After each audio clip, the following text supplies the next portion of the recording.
Love is Blind is one of the most popular reality dating shows on Netflix and probably in the world, but a ton of information is being leaked about what really goes on behind the scenes. Welcome to Beyond the Screen, I'm Nate, and these are the top 10 darkest Love is Blind secrets they tried to hide. Number 10. Contestants are prisoners. Most reality shows force their contestants to share a living space for the duration of their stay. On air, it seemed like everyone on Love is Blind was granted access to this cozy little private room all to themselves. Well, that's not the case. In the past few years, contestants have actually shared their horror stories surrounding their living arrangements. Instead of a private room, all 15 men and women are meant to share separate trailers, with men in one and women in the other. They essentially lived in tightly stacked bunk beds. Now, it's one thing to jam people into like a tiny trailer and call it a gift, but the producers decided it would be a great idea to make their blind lovers stay in their pods for up to 20 hours a day. Not only did they not have enough time in the day to actually sleep, they literally couldn't if they wanted to. The situation was so bad that whenever a couple weren't really hitting it off, they would mutually agree to nap for the rest of their time together. Somewhere out there, there is just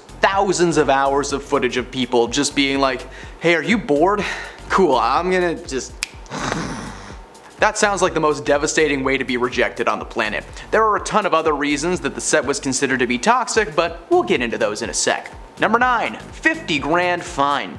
Reality shows are an interesting medium. For a long time, I honestly just assumed that anyone who was on these shows wasn't getting paid, that their payment was just, wearing nice clothes, living at a resort, and performing coitus for 6 weeks straight. But it turns out you do get a little paycheck for participating in a reality show. And I do mean little. For the folks at Love is Blind, they'd be given up to 8 grand over an 8-week period, which sounds kinda good. A grand a week is not that bad, but that payment was something like $17.50 an hour because of the, 20-hour work days, both during and after the pod segments. If the cast members decided that they wanted to leave the show early for any number of reasons, then thanks to the contract that they signed, they would immediately be fined $50,000. Not only were they being underpaid and overworked, but their only option out of the situation would be one hefty fine. Honestly, considering some of the other entries that I'm going to talk about on this list, I'd gladly take a 50 grand L if it meant that I could go home. Number 8. Scouting process. For reality TV shows, there has always been a bit of confusion on how they get the people, right? What's the casting process? Where do they find all these unique and interesting individuals for our viewing pleasure? Well, for Love is Blind, they did it the old-fashioned way. Swiping on Tinder and Instagram looking for lonely singles ready to mingle. Now, I wish I was making this up, but in doing research for this video, I found out that this is actually a real process that takes place behind the scenes. Someone is paid to scroll online and DM people to get them onto the show. Several contestants claim that the first messages that they ever received were on Instagram from random accounts linked to producers. Cause that's not sketchy at all.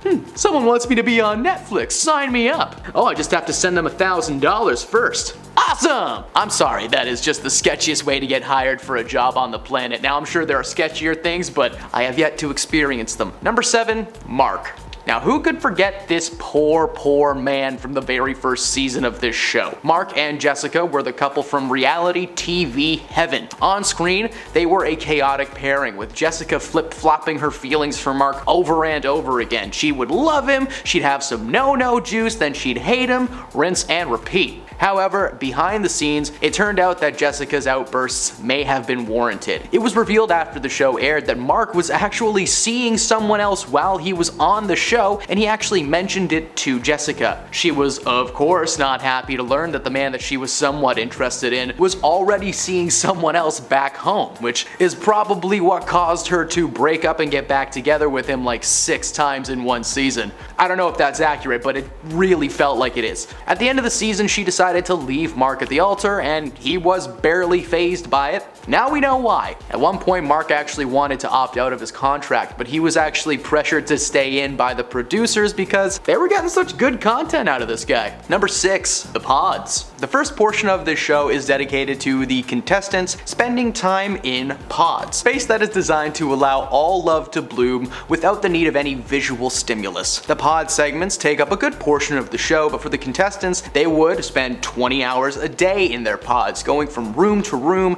and getting to know each other. Now 20 hours a day were dedicated to you staring at a wall and talking to someone that you couldn't see, and I'm pretty sure that's the definition of insanity. Okay, the actual definition of insanity is the state of being seriously mentally ill, but you get my point, okay? When you realize they were being paid $7 an hour to do it, this just feels like cruel and unusual punishment. They'd nap in their pods because the sleeping conditions were so bad, but the pods took up so much time that even if they did want to sleep, they wouldn't have any time to pass out and wake up. It wouldn't work. Number 5, no therapy. The premise of this show, for those of you who don't know, which how did you get this far in the list if you haven't, is potential couples meet in pods with large walls dividing them. Now they can hear each other, but they can't see. The idea is for people to find love with individuals before getting the chance to actually base their love on physical features. When they meet in person, they get some time together before they have to decide if they want to get married or if they want to end things right then and there. Now it's kind of a nice premise, and surprisingly there have been a handful of successful marriages that come out of the show. Amber and Barnett for the win. However, there is a certain mental toll that shows like this just take on you. One former contestant, Nick from season 2, made a list of all of the things to keep in mind when you were watching Love is Blind and posted it on Instagram. One of the first things that he listed out entry by entry was the pressure cooker of the decisions that must be made before you actually get married. Despite the decision making and life changes that the show was responsible for, they apparently provided little to no therapeutic support at all. Nick claimed that he made 3 phone calls to the so-called mental health experts that were designated by the producers, but the conversations were short and usually ended with him being told that it would be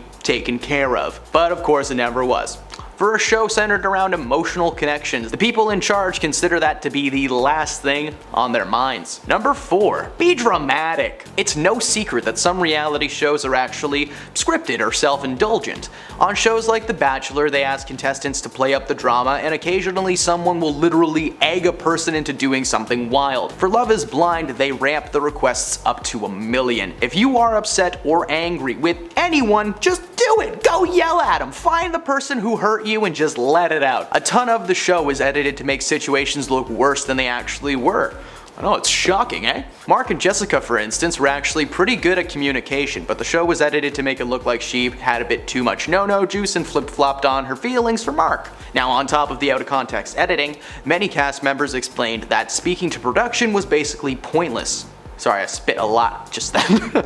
Many cast members explained that speaking to production was basically pointless. If you brought an issue up with them, it would just say, okay, and then move on. At one point, people were literally told to stop speaking to production staff altogether. And in season 2, one contestant, Danielle, got incredibly sick and was made to isolate for a few days. And at one point, she had a panic attack. The moment was edited to make it look like she was jealous of Nick, her potential partner, for speaking to another woman. Number 3, yes, have some. Throughout production of Love is Blind, there is one perk to staying with a ton of people in one trailer and having your escapades recorded for the world to see. That perk is having food and beverage catered 24/7. The contestants were given the chance to take from a large table of various goodies all the time. Pretzels, little sodas, and of course, lots and lots of no-no juice. The no-no juice budget on this show must be insane, and part of the reason why we see so many contestants get tipsy and wild. This would also explain why in season 1, Jessica always seemed to have her adult grape juice on tap, literally holding a fresh glass in every other clip. I know I'm talking about them a lot, man, that just sticks in your head after you see that. The production team has been rumored to be fairly manipulative as time has gone on, and it would be no surprise to learn that they encourage their cast to indulge a little for the cameras.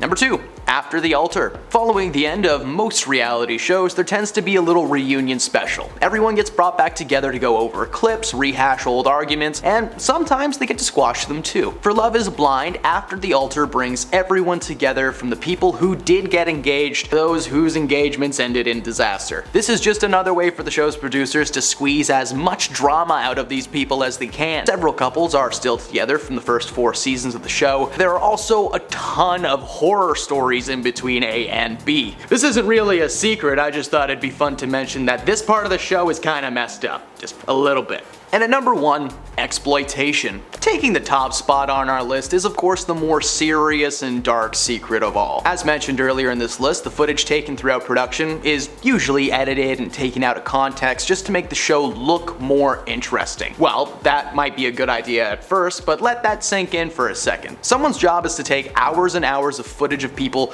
having genuine breakdowns, anxiety, stress, all that fun stuff, and edit it to fit their format. Some people have never even thought of arguing with each other, but that's what they make it look like, so that's what we're gonna believe. Now, I don't know, I'm probably just the odd man out when it comes to reality shows, but let us know in the comments below what your thoughts are on reality TV. If you made it to the end of this video, thank you very much. Please drop a like to show your support to the channel and keep coming back every day for more celebrity content. It'd be silly if you didn't. Thanks for stopping beyond the screen, and we will see you next time. Thanks for stopping beyond the screen, and we will see you next time. Well, that was a stupid idea. Alright. Let's do it. Love is blind. No, wait, never mind. Sorry. Love is Blind is one of the most